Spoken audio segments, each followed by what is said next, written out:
Salut, c'est Sandre, le plus gros nerd de musique en France, et aujourd'hui je vais vous parler de Bully, donc de Kanye West. Bully, c'est le 12e album du rappeur américain Kanye West. Il est sorti donc le 28 mars 2026, soit un jour après le vendredi où il avait sorti une pré-release, avec trois morceaux qui avaient déjà leaké il y a un moment.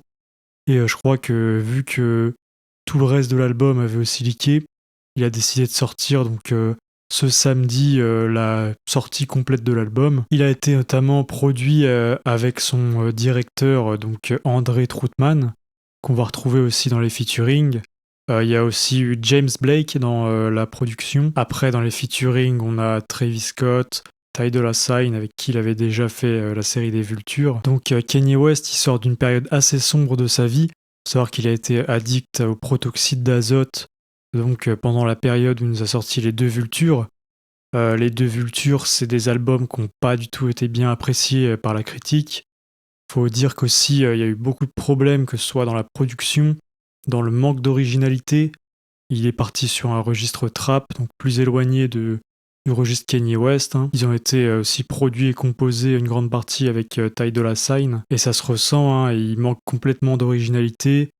Je pense que c'est à cause de l'addiction, il avait du mal à gérer les mix, ça sortait dans des états complètement pas possibles. Il avait aussi utilisé de l'IA sur la plupart des titres, ce qui a vraiment terni la réputation des projets. Puis globalement, c'était quand même très mauvais, hein. Il n'arrivait pas à se concentrer pour vraiment composer une musique cohérente. C'était en plus de ça tellement peu inspiré. On connaît Kanye West. Au début de sa carrière, ça n'a rien à voir avec ce qu'il a fait dans ces albums-là. Et ça a beaucoup attisé la colère des fans. Il y en a beaucoup qui pensaient que c'était la fin de sa carrière, qu'il n'allait pas réussir à rebondir.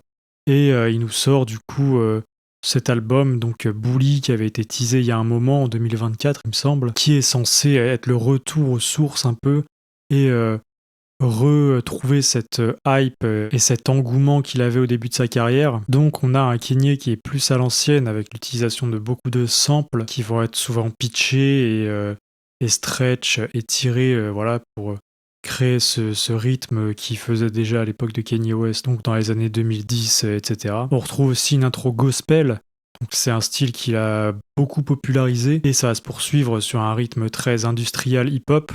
Donc c'est aussi quelque chose qu'on va beaucoup retrouver dans cet album-là, et qui fait penser un peu à Yeezus, donc qui était l'album qu'il avait sorti en étant sous sa forme Ye, et qui était très novateur pour l'époque. Donc voilà, ça rappelle des styles qui lui sont beaucoup plus associés. Il va aussi repartir un peu sur de la trap dans This Is a Must, qui est un morceau assez mauvais. On a un mix beaucoup plus effacé que le titre précédent. Ça laisse un peu à désirer. Et puis on a un côté pop rap, ça va être globalement l'album très axé sur le pop rap, donc avec All the Love, avec notamment André Troutman, donc son producteur, qui va être un morceau qui va vraiment pour le coup rappeler ces années Yeezus, donc notamment avec un rythme qui fait penser à Black Skinhead, une voix aussi qui va rentrer dans un correcteur de notes et qui va être très digitalisé, hein, donc, avec ce côté complètement artificiel. Le morceau il va en plus partir dans un style un peu électro des années 2010. Donc voilà, comme je l'ai dit, il utilise encore beaucoup de samples, mais ça on l'avait déjà entendu dans la pré-sortie avec les trois morceaux.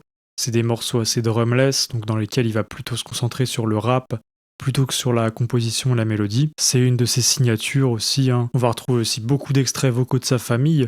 On sent que voilà, il a voulu retourner sur ses bases, retourner sur un côté plus personnel, plus introspectif. Il y a le côté narratif, on a des basses bien distordues aussi, donc on n'est pas trop dépaysé par rapport à ça. C'est pas non plus très original. Il y a certaines transitions qui sont assez maladroites, je trouve, donc entre les différents morceaux. Dans Last Breeze, d'ailleurs, il va nous faire un petit peu une Drake et se mettre à rapper en espagnol. Donc c'est un peu marrant quand on sait ce qui s'est passé donc dans le son avec Drake, Meet Your Padre, qui était devenu un mème, donc c'était un peu risible. Là c'est pareil, on a un morceau qui marche vraiment pas. Je me demande s'il a pas fait exprès, hein, pour essayer de recréer un petit peu une hype et un mème autour de ça. Et on a une fin d'album très décevante, avec des morceaux qui semblent encore une fois avoir été faits avec de l'aide de l'IA. J'ai lu dans les commentaires qu'il y avait beaucoup de gens qui se plaignaient de ça. Je sais pas si c'est avéré ou pas, mais ça y ressemble quand même beaucoup. Et les performances et les choix artistiques sont vraiment pas bonnes. On n'est pas du tout à la hauteur, ça va rappeler Vulture du coup. Mais ceci dit, la première partie est très bonne. C'est un retour aux sources. Donc voilà, c'est pas non plus original, ça va pas recréer une singularité dans sa carrière. Ça va être un projet, voilà, qui ne sera pas filler évidemment comme les Vultures, mais qui sera pas non plus exceptionnel. C'est pas un renouveau, hein, c'est un retour aux bases assez classique avec une seconde moitié assez médiocre. Ça redonne quand même un peu d'espoir pour sa santé mentale, mais voilà, il se repose beaucoup trop sur ses acquis. Ça en fait un album que j'ai trouvé moyen, parce qu'on a voilà la première partie qui est franchement très bonne. On a des morceaux qui sont assez fédérateurs, et la deuxième partie qui est vraiment mauvaise. Donc ça crée cette inégalité dans les titres qui rend au final l'album moyen. Et de toute façon, moi, je m'attendais pas à grand chose, hein. Je sais que depuis Les Vultures, il est plus capable de faire un bon album. Depuis Yeezus non plus d'ailleurs, hein. Donc voilà, je m'attendais pas à grand chose, donc je suis pas déçu non plus. Je savais très bien que ça allait pas être un grand album, mais c'était un album très attendu parce que le retour de Kanye West. Donc voilà, je vous laisse aller voir la critique que j'ai notée et la note aussi que j'ai posée, qui sont dans la description sur Aouti.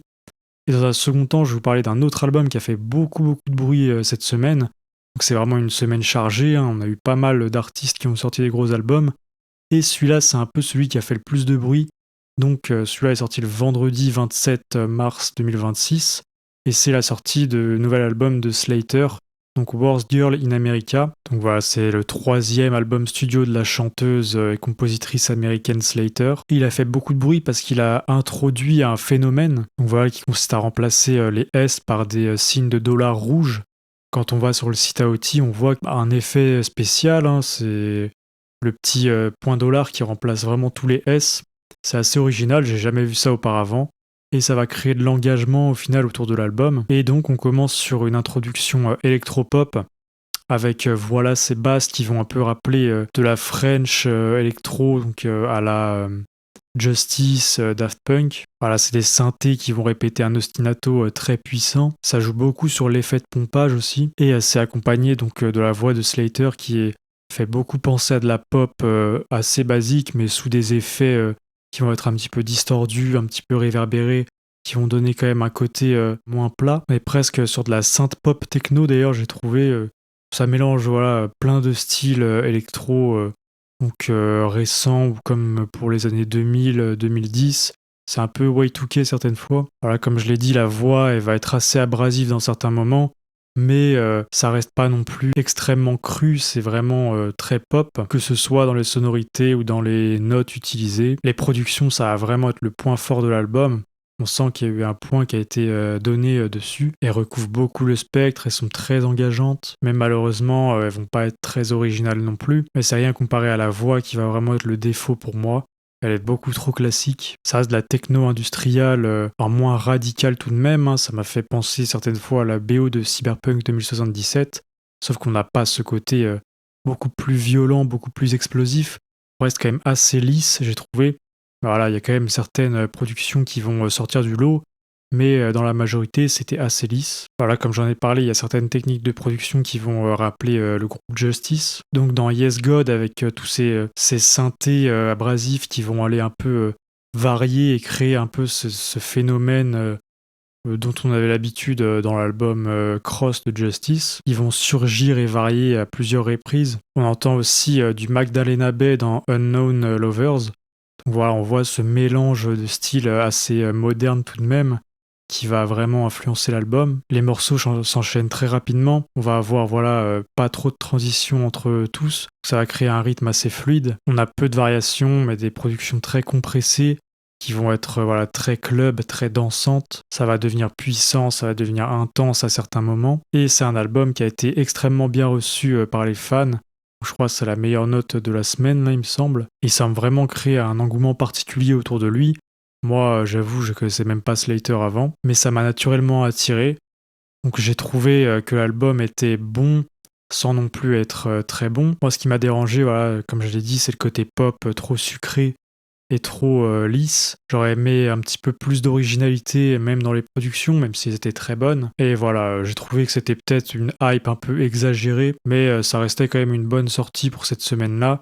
Si vous voulez aller voir ce que j'ai marqué sur Aouti, ce sera dans la description, pareil avec la note. Moi, je vais vous laisser pour cette critique. Vous pouvez vous abonner si ça vous a plu, et je vous dis à la prochaine.